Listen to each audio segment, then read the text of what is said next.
premises environment even better and how we can actually manage these workloads. So let's have a look. In this session, we're going to talk about hybrid compute workloads and how companies can take advantage of the cloud in their on-premises environment or in a multi-cloud environment using our hybrid services. For this session, we're going to take advantage of our demonstration company called Tailwind Traders, which actually represents everyone and no one at the same time. And we will run through a couple of demonstration scenarios to show you how Tailwind Traders can make their on-premises environment even better using the cloud.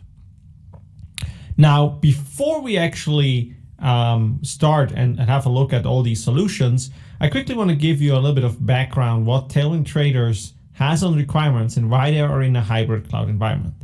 So first of all, Tailwind Traders is already in a hybrid state. They are currently moving workloads to Azure, but some of their workloads need to be on premises, right? There are multiple reasons why these workloads can't be moved to the cloud. They have them running in their local data centers, at their branch offices, factories, or retail stores. And again, these can be scenarios where they have data sovereignty challenges or networking issues or latency issues or no network connectivity available to an Azure region, right?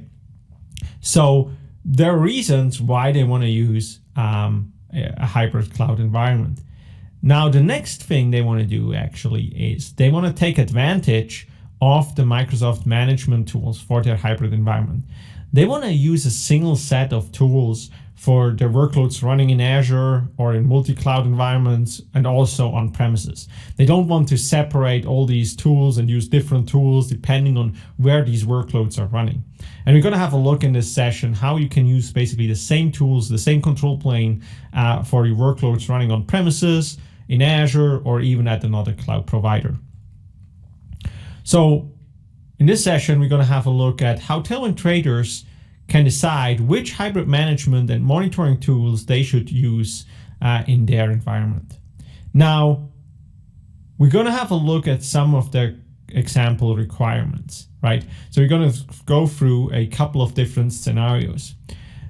So the first one is we're going to have a look how Tailwind Traders can actually manage their Windows Server workloads with a consistent experience across their hybrid cloud environment. We're also going to look how they can apply policies to their compute workloads in a hybrid environment. And we're going to have a look at how Tailwind Traders can simplify the management and maintenance of their on-premises virtualization fabric, as well as how they can make their file servers more efficient, taking advantage of the scale of the cloud. And then also, last but not least, we're going to have a look at backup and disaster recovery strategies for their Windows Server workloads in a hybrid environment. So we're also going to have a look at a couple of different tools and services. And again, just in case of time, we can't hit all of the possibilities we have in Azure and with our Microsoft tooling. However, we will have a look at a couple of different technologies and services. So we're going to start a little bit with Windows Admin Center, which is our new web-based server manager, if you will, and allows us to manage Windows Server as well as, for example, Azure Stack HCI. We're also going to have a look at Azure Arc enabled servers, which lets us connect on-premises servers or servers running at another cloud provider to Azure Resource Manager, so we can take advantage of the Azure control plane and start onboarding Azure management services, such as, for example, monitoring. We then also have a quick look at Azure Stack HCI, which is our hyper-converged infrastructure, and how you can leverage that for your on-premises deployments. We're also going to have a look at Azure File Sync, again, taking advantage of the cloud for our file servers. And at the end, we're going to have a look at Azure Backup and Azure Site Recovery when it comes to our backup and disaster recovery strategies. So let's get started with Windows Admin Center. Windows Admin Center, you can see here a screenshot, is a web-based management console to manage our Windows Server infrastructures as well as clusters, Azure Stack HCI deployments, and so on. Now, this is not something running in Azure. This is something you can download and can install that on premises on your Windows Server, or for example, on your Windows 10 machine. And then it allows you to do remote management of your servers using PowerShell remoting in the background. Now, Windows Admin Center at the same time lets you do a couple of management tasks, like all the regular things you need to do, like device management, event viewer, the new performance monitor, and much, much more. But it is also the gateway to the cloud, right? It allows you easily and simply onboard Azure services like Azure Backup, Azure File Sync, and many, many more to your Windows Server environment. And we're going to have a look at that, and we're going to do most of our onboarding using Windows Admin Center. That said, you can also onboard your Windows Server environment without Windows Admin Center. So if you don't have it in your environment, you can still do that as well. However, Windows Admin Center is free. It's a free download. So if you have Windows Server, you can just go out and download it and then start managing your environment from Windows Admin Center. It then also helps you to do like remote desktop and PowerShell session to the servers you manage. So as I mentioned in the backend, it's using PowerShell remoting to manage these servers. So you can also leverage that. So if there's a tool missing or something like that, you can still go in and just do a PowerShell connection directly from Windows Admin Center. And I mentioned that this is something you can install locally. However, in a new preview, we also allow you to use that directly within the Azure portal. So you can basically go out and if you're having Azure virtual machines, you can use Windows Admin Center directly within the portal as well. Again, that is preview, and we're going to have a look at that later on. So now I mentioned that Windows Admin Center can run locally. So this is our on-premises deployment. So one thing we can do is we can obviously then manage with Windows Admin Center our local servers, right, in our on-premises environment. But then we can also go out and say, hey, we have a couple of Azure machines and we also want to manage these directly from our Windows Admin Center. So we have something called the Azure Network Adapter, which allows us to create a point-to-site VPN connection from our Windows Admin Center to our Azure Virtual Network, and allows us then basically to manage some of our VMs running in Azure. Again, this is great if I don't have a site-to-site VPN or express route in place, but I have a couple of machines in Azure I want to securely manage from my local Windows Admin Center instance. We can also install Windows Admin Center in a virtual machine running in Azure, and then basically manage our Azure VMs, or also even go backwards and manage our on-premises machines directly from Windows Admin Center running within Azure using a VPN connection or express route, depending on what our setup looks like. So let's have a quick look at the demo of Windows Admin Center. Now here we are in Windows Admin Center, and you can see here it's a web-based UI. You can see in the middle I'm already at the networking tab. On the left side you see all the menu with all our tools and extensions, as we call them. So you can see here I have, for example, device manager, I have events, I have files, firewall settings, local groups and users, PowerShell connections, processes, you name it. And there's much more available here. Now, I can also use that for multiple users, so I need to install it once, and then multiple users can actually connect to that gateway. Now, what I want to show you in this demo is that I can actually create here a Azure Network Adapter. Now, you can already see that this Azure Network Adapter is connected. So I already have a point-to-site VPN connection to my Azure Virtual Network running. And so my Windows Admin Center server actually can connect to that machine. So what I can do here, if I switch back to my management experience, I can see here all my servers and I can add a new connection. So if I click on add, I can then quickly see I have an Azure VM here with a private IP address, 10.0.2.4. So I can enter that here. And this will now detect our server. And I can click on add. Again, this is now using a point-to-site VPN connection through Azure to add that server. And if I click on that server, you can see here now I can start managing that server. I get some information here. I get some overview about that server. I can see what operating system it is running. And on the left side, you can see here all the tools I can have. So one thing I want to do here, I want to install a couple of roles and features here. So I'm going to install the DNS server feature. So instead of connecting to the server using RDP, I'm just going to select here that in Server Manager. And then I can also go out and have a look at, for example, other features as well. And you can see here, I can basically go through and install all the feature services and features or roles and features I want to. So I'm also going to install wins because it's wins and not lose. So I can click on install. This will then quickly check all the dependencies as I remember it from Server Manager, and then just click on install, and this will go out and now remotely run the PowerShell commands against my server running in Azure to install the DNS server feature role, as well as the Wins server feature and so on, with all the dependencies. So this will take a couple of minutes, as it would usually take. And after they're successfully installed, I can then go out and have a look at extensions. So we have a preview extensions here for DNS management. So you can see here, this is like basically the extension to manage DNS. So I'm going to install that.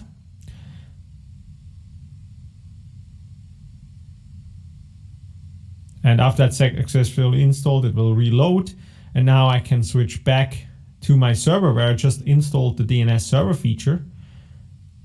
And now I'm able to use the DNS extension here to actually do my management tasks on that DNS server. So as you can see here, I can now go and create a new DNS zone. So let's create a new primary zone here, call it Tailwind Traders .hybrid. Let's create. And now the zone is created. Now let's do a quick double check. So if I go and have the RTP connected to that server, I can first go to tools, and you can see here I can open up DNS because this is obviously a DNS server. So you can see here the feature at least was installed. If I go to the zones here, you can see here, here's my primary zone for Tailwind Traders .hybrid. So you can see here that I have a great way of managing servers remotely using Windows Admin Center. And with the Azure Network Adapter feature, I can also easily connect to an Azure Virtual Network and manage my servers from my on-premise Windows Admin Center within Azure, which is pretty cool. So for the next part, I quickly want to talk a little bit about how the Tailwind Traders environment gets increasingly complex, right? So we actually had a look at why their environment gets more and more complex, and we discovered three main reasons why this is happening. And I'm sure this also happens to many, many other companies and even real companies outside in the real world. Now, first of all, IT or IT admins and developers, they need to manage hundreds, if not thousands, of different applications. Some of these applications are modern applications written in modern languages like .NET Core and many others. They're running on PaaS services, serverless, containerized, and so on. However, what we also can see is that obviously we have a lot of traditional applications running on virtual machines or even physical machines, right? And IT needs to take care of all of that. Now, another thing we are seeing is that, and I mentioned that before, there's a very diverse infrastructure, right? So companies have their own local data centers. They have some outsourced to local service providers. They're using branch offices. They have factories. They, in some cases, use different OEM hardware. They have IoT and many, many other things they need to take care of. And usually these end up in having multiple management tools and multiple access tools to manage that infrastructure. And then last but not least, there's also multi-cloud, right? So a lot of companies, or many companies, are in a multi-cloud environment. Even though, for example, they decided to go with Microsoft Azure, there are other companies which already have other cloud providers onboarded, right? So for example, from the past in history, they start with another cloud provider, one department did that, and they're not going to migrate now everything over. Or other companies, for them, it's really a strategy to have multiple cloud providers. But again, this means also that you have additional management resources, right? Now you're not just dealing with one cloud provider and the tools of one cloud provider. Now you need to deal with multiple of those. And we want to address that to make it easier to manage everything with a single control plane. And we kind of have that. So if we look at Azure, Azure has a very good control plane. So this is a high-level architecture view of our Azure Management services. So let's start on the left here. So we as Azure customers, when we interact with Azure using the portal, PowerShell, the Azure CLI, APIs, the SDKs, and so on. And what we are doing is we are interacting with Azure Resource Manager, which is basically the magic behind all the Azure management tools and experience. So what we have there in terms of security or access, when it comes to role-based access controls, logs, subscription management, policies, blueprints, tags, search and indexing, everything you need for inventory or an organization, that is basically done by Azure Resource Manager. And then we also offer on top of that a couple of management services for monitoring, update management, backup, disaster recovery, security, and many, many more. And until we announced Azure Arc, Azure Resource Manager and these management services were mostly designed to manage Azure resources, right? So what we did with Azure Arc, we actually extended the Azure control plane with Azure Resource Manager to allow us onboarding services which live outside of Azure, right? So as of today, with Azure Arc, we can onboard servers, Linux and Windows servers. We can onboard Kubernetes clusters and data services to actually take advantage of that single control plane we get within Azure. And we're going to have a look at that, how that looks like right now in this demo. So here I am again back in my Windows Admin Center installation. You can see here all my servers listed. And what I'm going to do here is I'm going to connect a server to the Azure Resource Manager using Azure Arc, the Azure Arc feature. So let's have a quick look. So we're going to select our server 4 here. I'm going to manage that with one of my local credentials here. I'm going to connect. And as you saw before, we can now manage that server. And we could do some management tasks here. However, we will scroll down to settings. And in settings, we can now simply onboard our server to Azure Arc for servers. So what I'm going to do, I'm click on Get Started. And then make this a little bit smaller here. I select the right subscription and the right resource group. I want to add that server. I can then also select the Azure region I want to connect that server to. This is only for the metadata connectivity of the Azure Arc agent. And then I can also basically use a proxy server if my server is behind a proxy. So when I click on setup, this will now set up the Azure Arc server. So it will download the Azure Arc for Service agent. It will install that agent and then will register my server with Azure. So when this is done, my server will basically show up in Azure as an Azure resource. So here now, it's now connected. What I can do right now is I can click on view this server in Azure. Open that link. And if I do a quick refresh, you will now see here that I can see here my Azure Arc enabled server I'm just joined. It's now a Azure resource. So I can see it now in the Azure portal. You can see here it looks like an Azure resource. I can do a couple of things. I can do extension management. But let's have a look at one of the features called Insights, which is a monitoring feature. So what we can do here is we can enable Azure Monitor for that server. So I'm going to enable that. This server then needs to be joined to a log analytics workspace. And then I can enable the Azure monitoring feature for that server. Again, this server is running locally here in my own Tailwind Traders data center. This, again, will take a couple of minutes to connect everything to make sure that the agents are installed at the right way and registered to the right log analytics workspace.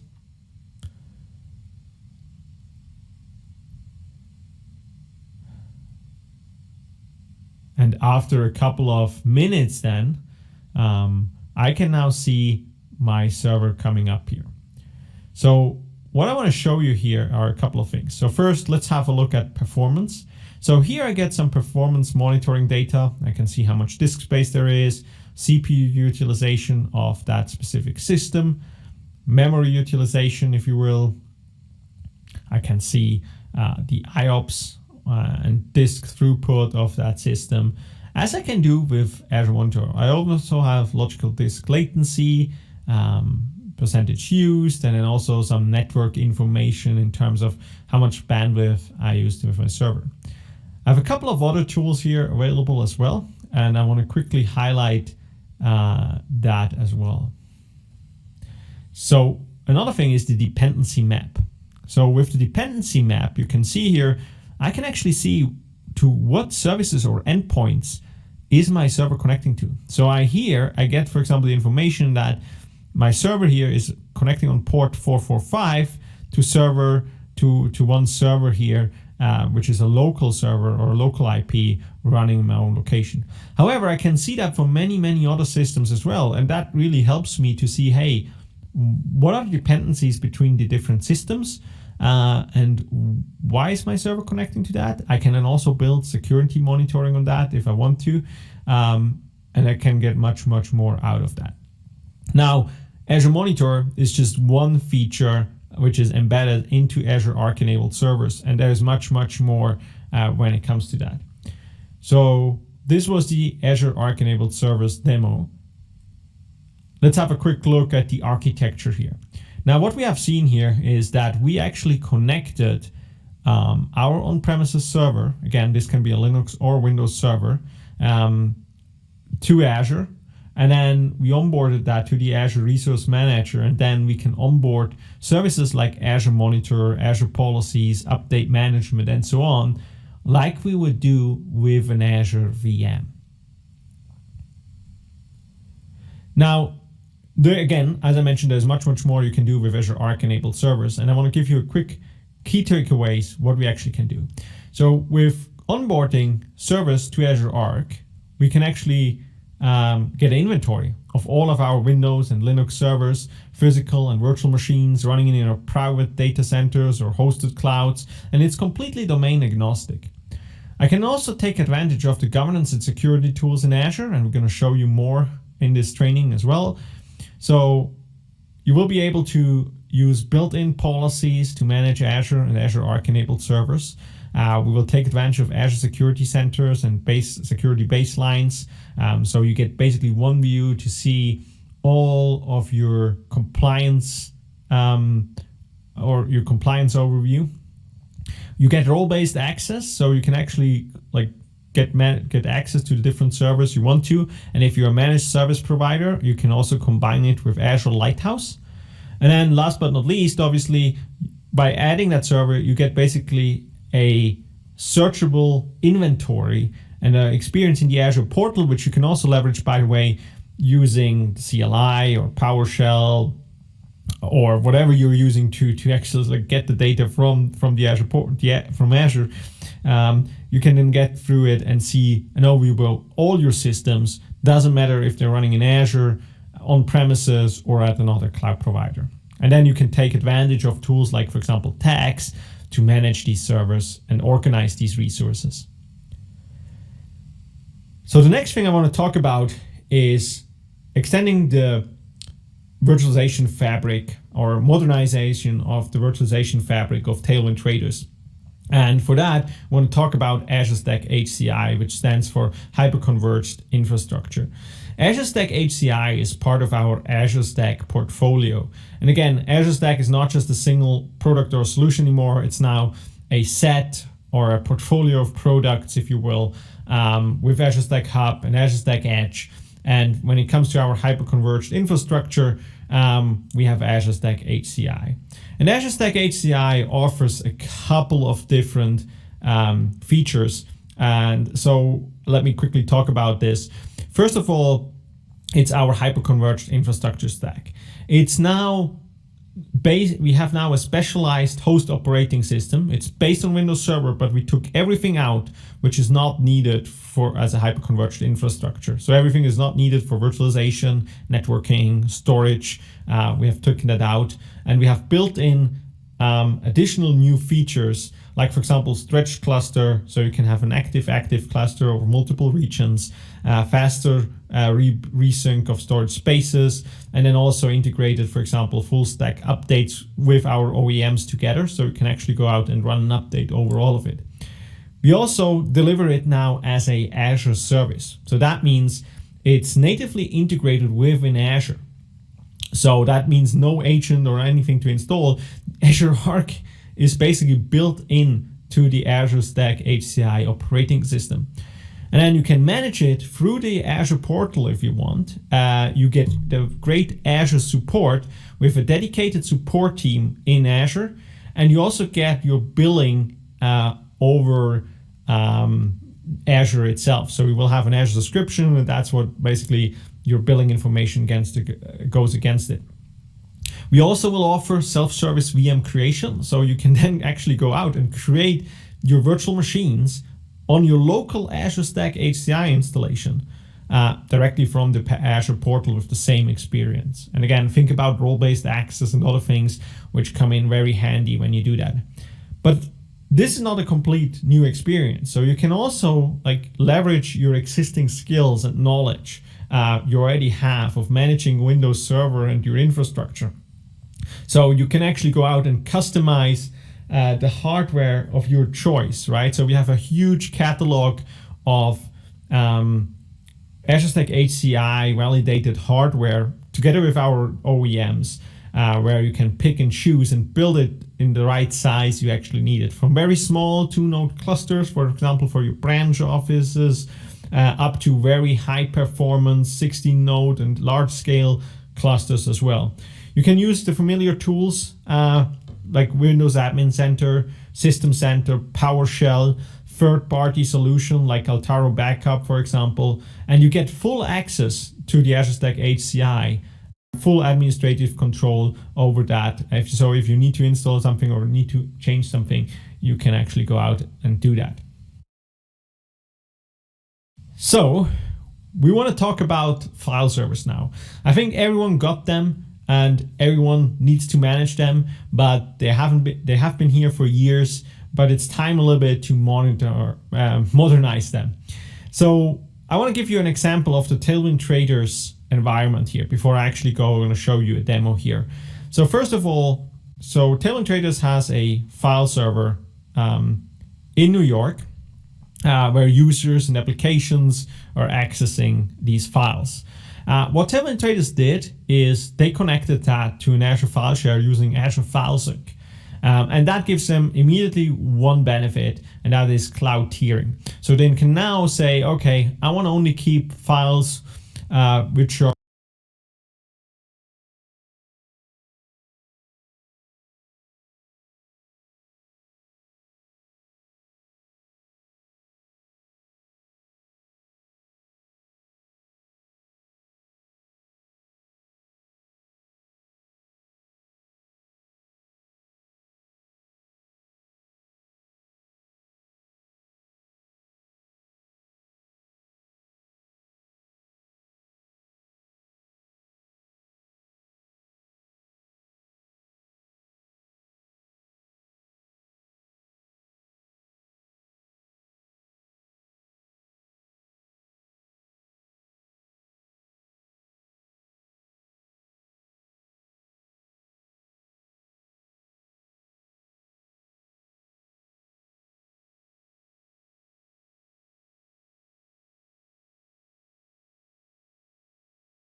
younger than 2 months, for example, on-premises storage, and everything else gets offloaded to the cloud. However, the files still show up on the local file share, but when a user clicks on it, the file will be downloaded from the cloud, so you can actually save some disk space. You also get now cloud access. So instead of, for example, the need of accessing that local file server, users working from home can now access that file share.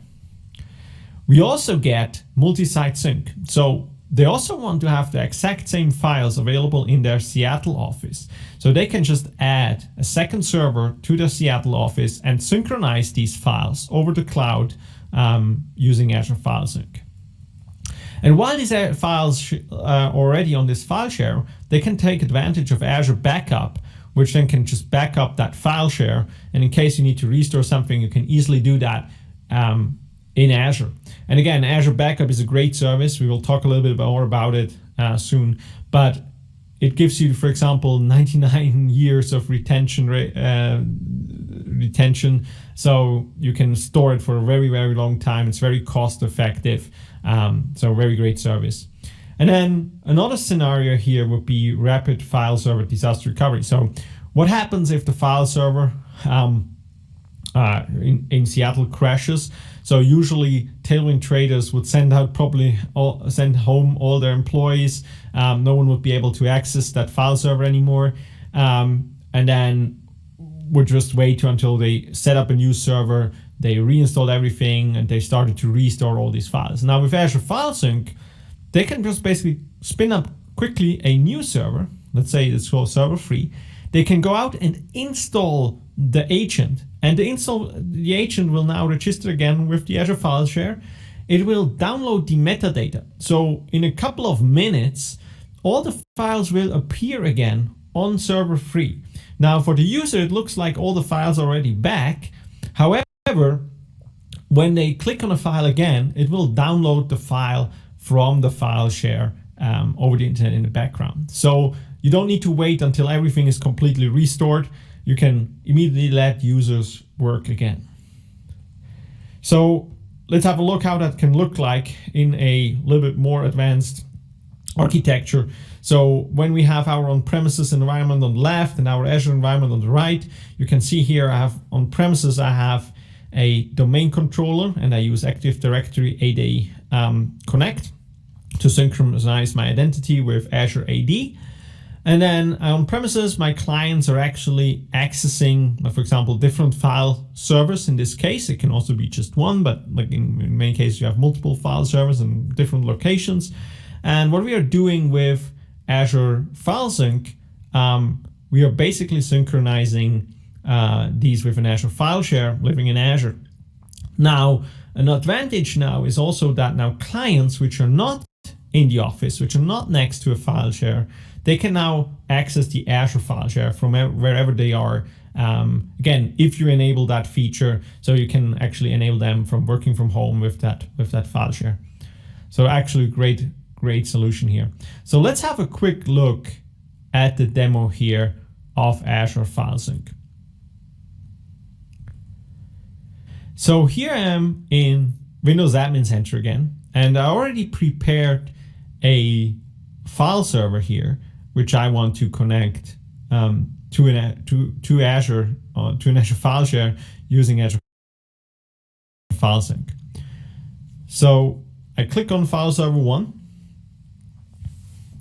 and now what I'm going to do is I'm quickly have a look. What files do we have here? So we have a built-in file explorer in Windows Admin Center. And I can see here on the E drive, I can see here I have a folder called Designs with folder A, folder B, folder C, and folder D with a couple of files in it, right? So you can also have a look at the file share. So you can see here we have a file share called Designs, which I actually share these. And so what I want to do here on file server 2, I want to have the same look I had on file server 1. So here I have a file share called Designs as well. Now, if I have a look at the files here, you can see here my E drive again. I have a folder designs, and you can see here this is empty currently, right? So I don't have any files on file server 2, but I want to have the same files from file server 1 on both file servers available at the same time. So I go back to file server 1, and I'm going to set up Azure File Sync. And again, this wizard will help me to set this up. So I'm going to select the right region for my file sync. And you can see here, I want to edit the resource group, for example. So I create a new Azure resource group for my file share. I create a new storage sync service, and this will then also go out and create all of these resources. So it creates my Azure resource group, my sync service. It will download the agent for the Azure File Sync and will register that server with Azure. So after that is done, my server is now set up and connected to that sync service. However, I did not sync a folder yet. So I need to go out and select the folder I want to sync. So on my E drive, we now provide the name of that folder. So you can see here it now shows E designs, and then I can enable tiering if I want to, and then I can configure how much space I want to keep free. I then also configure that for a sync group. Give that sync group a name because I want to join the other server to the same sync group. I create a new Azure file share to sync that server, and that means also I need a new storage account. So I'm going to create that. And again, Windows Admin Center does all of that for me. I can do the same thing in Azure without Windows Admin Center, but Windows Admin Center really makes it easy for me to onboard Azure File Sync. So you can now see that we also have that sync set up, and that tiering is enabled, and that folder is actually syncing. So if I go to my Azure portal, if I go to resource groups, you can see here I have my hybrid file share resource group, and I have a couple of stuff in there. I have my sync service as well as my storage account. If I go to my storage account, I have a file share. And that file share, hello and welcome to this Alibaba Cloud Academy online with the files I synced from file server 1. So the next thing I want to do is now I want to have the same files, obviously, not just in Azure, but also on my file server 2. So I'm going to set up the same thing on my file server 2. This time we have some small differences because most of the stuff is already created. So it already selected the right resource group, the already existing storage sync service. It installs the agents and registers that server. Now, again, I need to now add which folder should be synced. So I can actually select my folder here and then also say, okay, I want to join that sync group. So let's do E designs. And then again, select the existing sync group this time, the existing storage account, and just set it up. And now it says successfully synced that folder. So if I now go back to the files, you can now see here, I have the same folders available and the same folders and folders available on file server 2 as well. So I want to show you one thing here, that all files are available right now.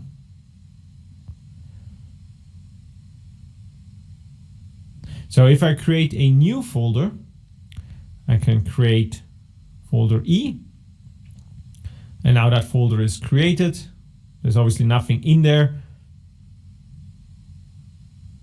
but let's create another folder here called subfolder, just so you see that there's no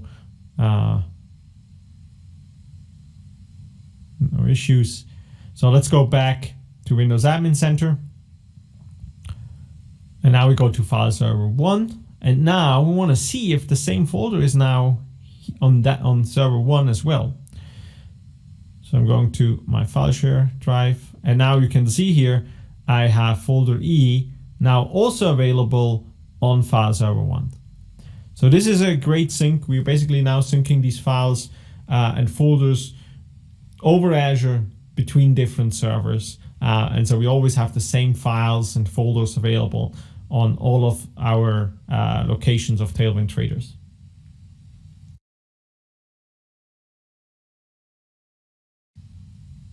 So the next thing I want to talk about is Azure Backup. Now, Azure Backup is a great quick win for Tailwind Traders environment. So what it allows us to do is actually simply not just backup and restore services in Azure, but also do that in a hybrid environment. It basically automatically allocates and manages the backup storage in the background, so you don't need to take care of that. You don't need to add more storage to the backup pool and stuff like that. You basically have unlimited scale available with local redundant storage and geo-redundant storage. Again, depending on your requirements, you can choose which one works better for you, or what are your requirements. And this also obviously depends on the price you want to spend. And then there's